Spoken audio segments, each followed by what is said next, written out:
भारत माता की। भारत माता की।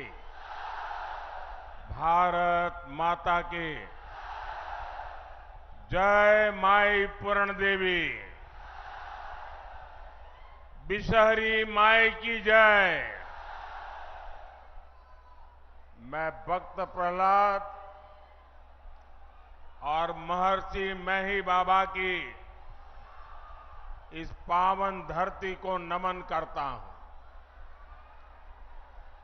मौर्य साम्राज्य के रूप में भारत के गौरव को दूर दूर तक फैलाने वाले सम्राट अशोक की आज जयंती भी है।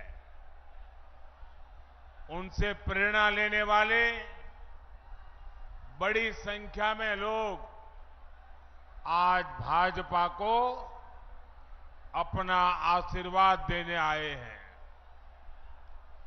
एनडीए सरकार की तीसरी पारी को लेकर पहले से भी ज्यादा उत्साह नजर आ रहा है। आपका ये उत्साह बता रहा है फिर एक बार फिर एक बार फिर एक बार फिर एक बार विकसित भारत के लिए 4 जून 4 जून 4 जून। साथियों, आज एनडीए सरकार के लिए वंचित शोषित वर्ग हमारी पहली प्राथमिकता है। जिसको किसी ने नहीं पूछा हम उसको पूज रहे हैं। एक समय था जब केंद्र की सरकारें बिहार को पिछड़ा कहकर पीछा छुड़ा लेती थी। बिहार की सरकारें सीमांचल को पिछड़ा कहकर के पलड़ा झाड़ लेती थी। लेकिन हमने सीमांचल और पूर्णिया के पूर्ण विकास को अपना मिशन बनाया है। एनडीए सरकार ने सीमांचल के भाग्य को बदलने के लिए आकांक्षी जिला और अब आकांक्षी ब्लॉक ऐसी बहुत ही महत्वाकांक्षी योजना चलाई। आज हमारे पूर्णिया ने देश में सबसे बेहतर प्रगति करने वाले आकांक्षी जिलों में अपनी जगह बनाई है। मैं इसके लिए पूर्णिया के लोगों को बहुत बहुत बधाई देता हूं।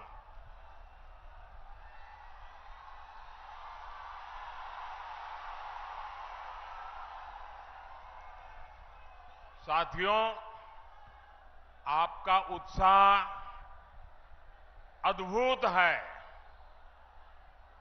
ऐसा उत्साह बहुत कम ही देखने को मिलता है।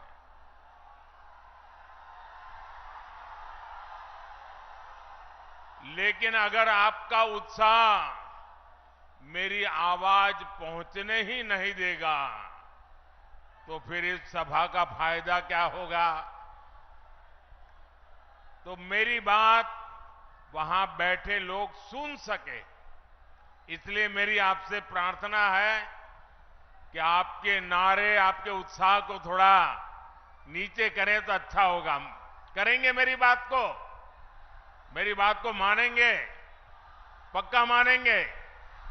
बिहार के लोग इतने बढ़िया हैं, यहां के नौजवान इतने बढ़िया है कि मेरी हर बात को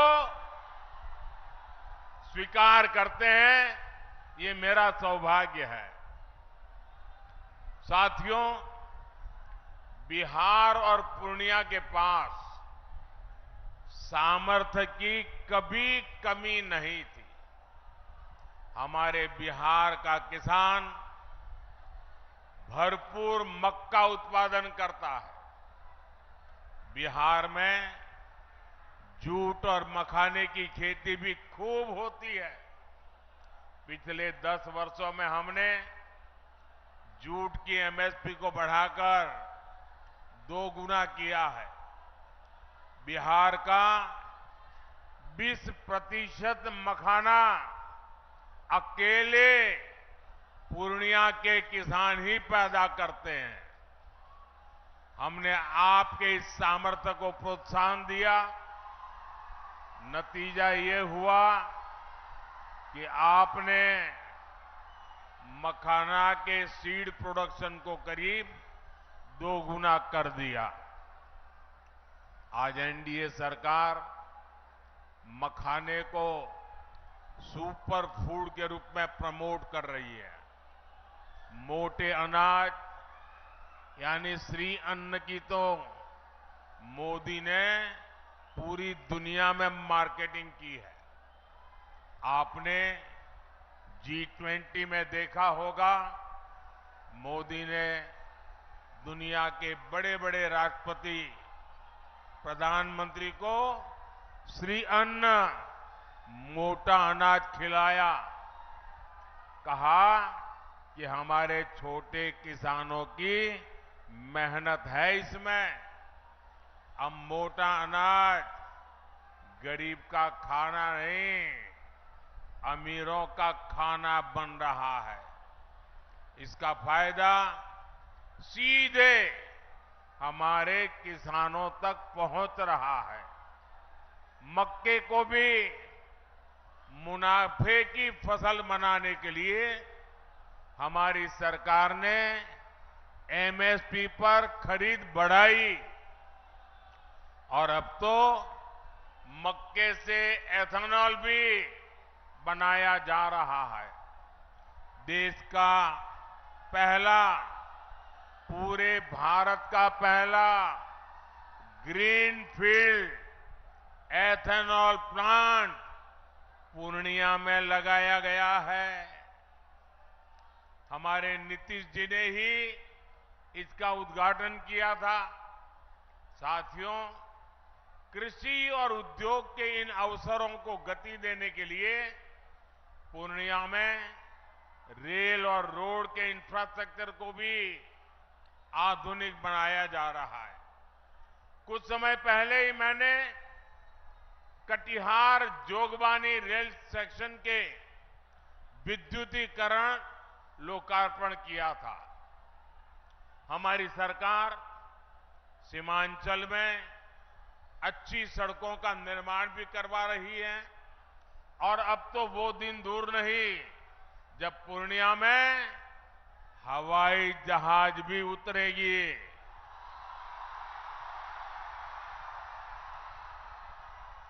हमारी सरकार सीमांचल में वंदे भारत, नमो भारत जैसी ट्रेनों के जरिए कनेक्टिविटी बढ़ाने और बेहतर स्वास्थ्य सुविधाओं के लिए भी काम करेगी।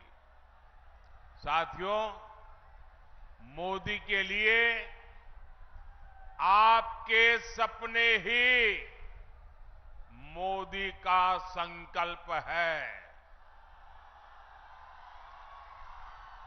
इसलिए गांव, गरीब, दलित, वंचित दशकों से जिन समस्याओं से जूझ रहे थे, मोदी ने 10 साल में उनका समाधान दिया है। देश के 25 करोड़ गरीबी से बाहर तब आए जब हमने दिन रात उनके लिए मेहनत की। देश के 4 करोड़ गरीबों को पीएम आवास तब मिला जब आपने मोदी को सेवा करने का आशीर्वाद दिया।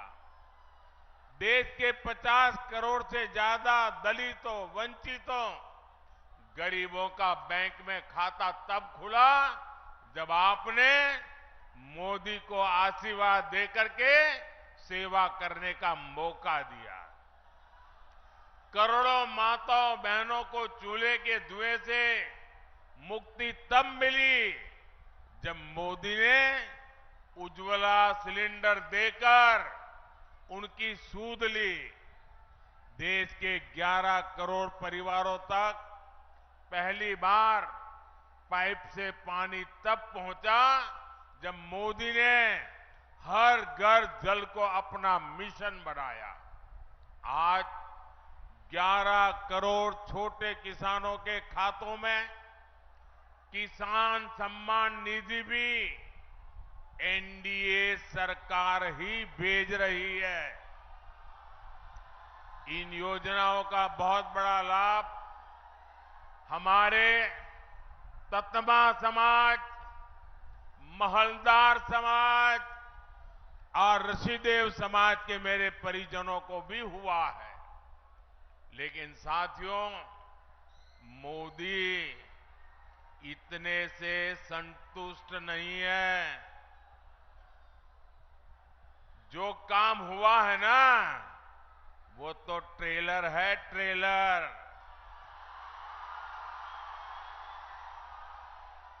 अभी हमें पूर्णिया को, सीमांचल को, बिहार को और पूरे हिंदुस्तान को बहुत आगे लेकर जाना है।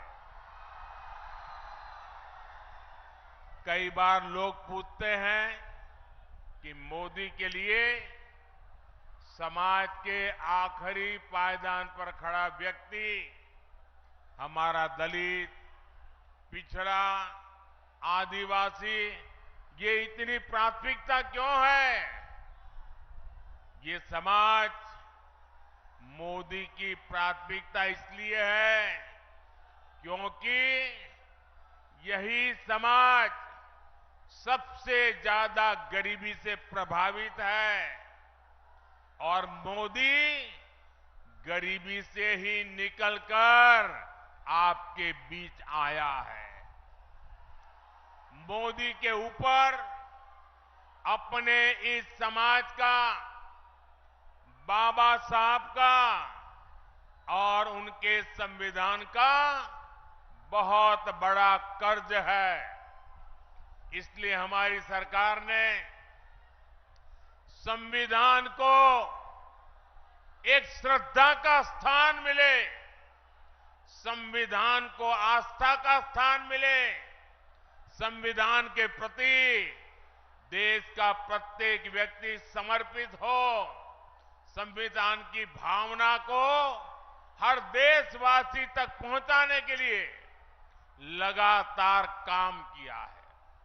हमारी ही सरकार ने देश में संविधान दिवस मनाने की शुरुआत की। आज बाबा साहब के संविधान को सेलिब्रेट करने के लिए बच्चों के स्कूलों से लेकर सुप्रीम कोर्ट और संसद तक में कार्यक्रम किए जाते हैं और ये वर्ष तो बहुत विशेष है।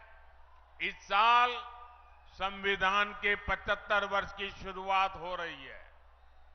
जैसे हमने आजादी के 75 वर्ष पर आजादी का अमृत महोत्सव मनाया, इसी तरह इस वर्ष हमें संविधान के 75 वर्ष का पर्व मनाना है। हमने तय किया है, हम देश के कोने कोने में बाबा साहब के संविधान की भावनाओं को लेकर जाएंगे। देश की युवा पीढ़ी को देश की गौरवशाली संविधान के निर्माण की प्रक्रिया, उसके अध्याय, उसका महत्व बताएंगे।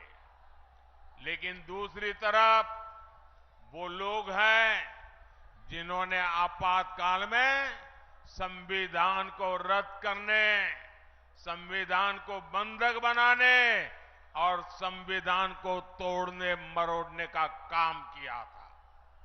हमें याद रखना है, जो लोग सत्तावर सरकार को एक परिवार की मुट्ठी में रखना चाहते हैं, संविधान उनकी आंखों में हमेशा खटकता है। इसलिए अब ये लोग संवैधानिक व्यवस्था से हुए चुनाव के नतीजों को अस्वीकार करने की धमकी देने लगे हैं।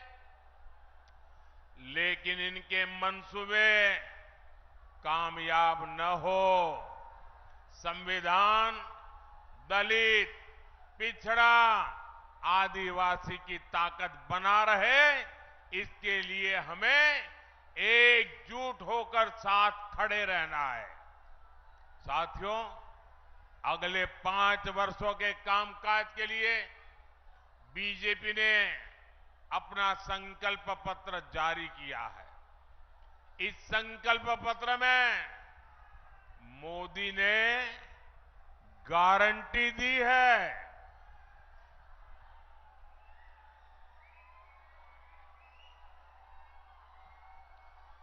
देश के सभी जरूरतमंदों को आगे भी फ्री राशन, मुफ्त राशन मिलता रहेगा। मोदी ने गारंटी दी है, गरीब, दलित, वंचित के कल्याण से जुड़ी योजनाओं को हम हर जरूरतमंद तक लेकर जाएंगे। हमारी सरकार 3 करोड़ नए पक्के घर बनाएगी। देश में 70 साल से अधिक उम्र के सभी बुजुर्गों को मुफ्त इलाज की जिम्मेदारी भी सरकार उठाएगी। आप अपने परिवार में अपने बुजुर्गों को कह दीजिए, अब वो बीमारी को छुपाए नहीं। अगर कोई तकलीफ है तो मोदी बैठा है। ये मोदी की गारंटी है। साथियों, पिछले 10 वर्षों में एनडीए सरकार ने वो काम किए हैं जिन्हें पहले असंभव माने जाते थे। आज हर कोई कह रहा है, बड़े कामों का दम सिर्फ भाजपा के पास है, एनडीए के पास है। आपको याद होगा, पहले अड़ोस पड़ोस के देश यहां हमला करके चले जाते थे। सीमा पर हमारे जवानों की आए दिन शहादत होती थी। आप लोगों को दुख के साथ ही गुस्सा भी आता था। आपका मन करता था ना कि इन्हें घर में घुसकर मारो।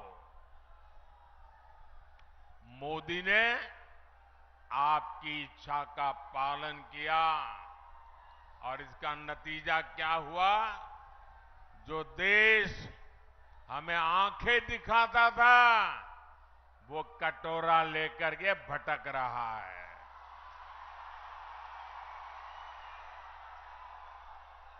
साथियों, दशकों से देश में लोग मांग कर रहे थे कि कश्मीर में अलग झंडा, अलग संविधान नहीं चलना चाहिए। जो लोग दिन रात संविधान के नाम पर हमको गालियां देते हैं ना, इतने दशकों तक उन्होंने राज किया। आजादी के बाद उनके हाथ में सत्ता आई, अब तक आई, लेकिन उनमें हिम्मत नहीं थी कि बाबा साहब आंबेडकर के संविधान को जम्मू कश्मीर में लागू कर पाए।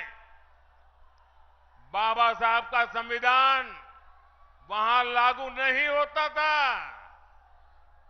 ये मोदी है जो संविधान को समर्पित है, आज जम्मू कश्मीर में भी आन बान शान के साथ हमारा संविधान लागू हो गया। कश्मीर से आपकी इच्छा थी 370 हटनी चाहिए, तो ये घमंडिया गठबंधन वाले क्या कहते थे? ये कहते थे कि 370 हटी तो कश्मीर में आग लग जाएगी। आज आर्टिकल 370 का द एंड हो चुका है।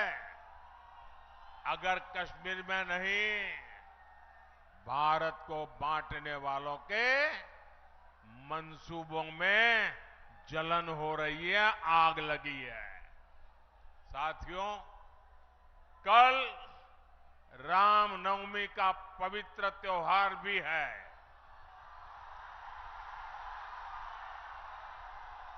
ये लोग राम मंदिर के लिए भी यही कहते थे, बोलते थे कि राम मंदिर बना तो देश में आग लग जाएगी। आज हमारा राम मंदिर पूरी दुनिया में भारत का गौरव बढ़ा रहा है।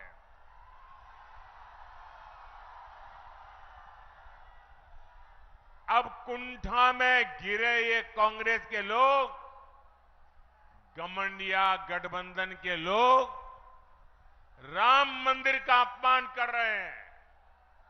घमंडिया गठबंधन ने तो सनातन को मिटाने की कसम खा रखी है। 26 अप्रैल को आपका वोट इन्हें बताएगा कि सनातन मिटता है या ये लोग रहते हैं। साथियों, हमारा सीमांचल बिहार का एक संवेदनशील इलाका है।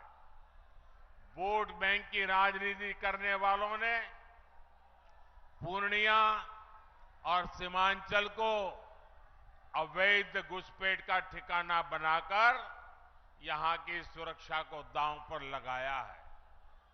इसका शिकार हमारे दलित, वंचित, पिछड़े और गरीब को होना पड़ा है।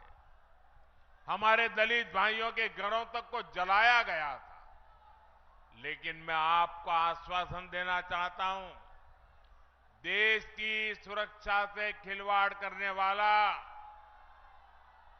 हर तत्व सरकार की नजर में है। 4 जून का परिणाम इसी सीमांचल की सुरक्षा तय करेगा। और जो लोग राजनीतिक फायदे के लिए सीएए का विरोध कर रहे हैं, वो भी एक बात जरूर जान ले, ये मोदी है, ये न डरने वाला है और ना ही झुकने वाला है। साथियों, आपने वो दौर भी देखा है जब बिहार में जंगल राज था। उस समय बिहार के इस इलाके में महाजंगल राज हुआ करता था। हिंसा, अराजकता, अपहरण और भ्रष्टाचार का यहां उद्योग चलता था। नीतीश जी के नेतृत्व में हमने बहुत मुश्किल से उस दौर को बदला है। लेकिन आज एक बार फिर जंगल राज और महाजंगल राज वाले लोग उस दौर की वापसी चाहते हैं। इनका एक ही एजेंडा है, भ्रष्टाचार और लूट। हमारे पूर्णिया में कहते हैं ना, हर बहे से खर खाए। बकरी खाए अचार, भाव ये मेहनत गरीब जनता करे और मलाई ये आरजेडी वाले लूटे। मोदी के रहते ये मुमकिन नहीं है। इसलिए सब भ्रष्टाचारी के लूट के ठिकाने बचाने के लिए वो अब एक हो रहे हैं। मैं कहता हूं भ्रष्टाचार हटाओ, ये कहते हैं भ्रष्टाचारी बचाओ। मैं आपको एक गारंटी देता हूं, अगले 5 साल भ्रष्टाचार के खिलाफ और बड़ी कार्रवाइयों के 5 साल मान के चलिए।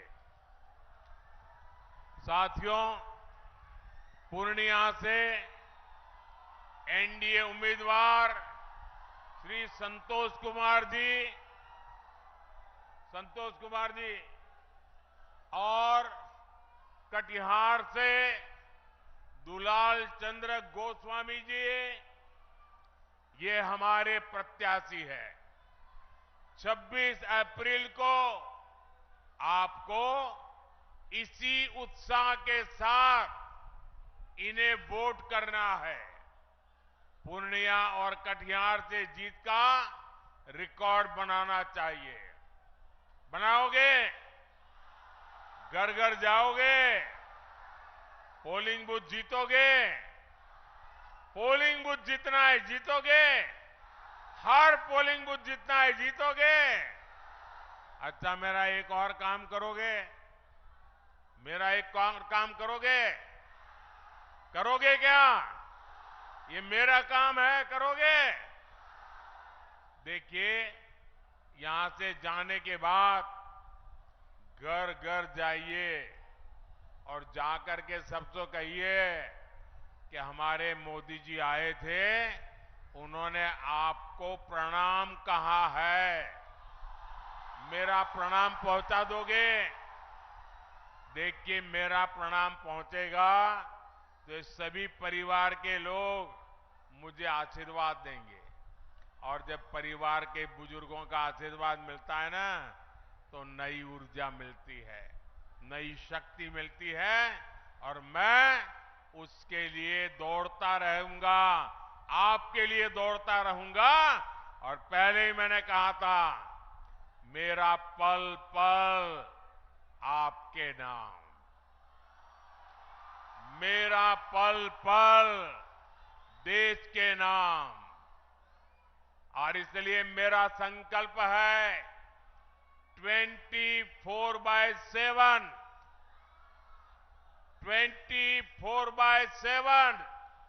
फॉर 2047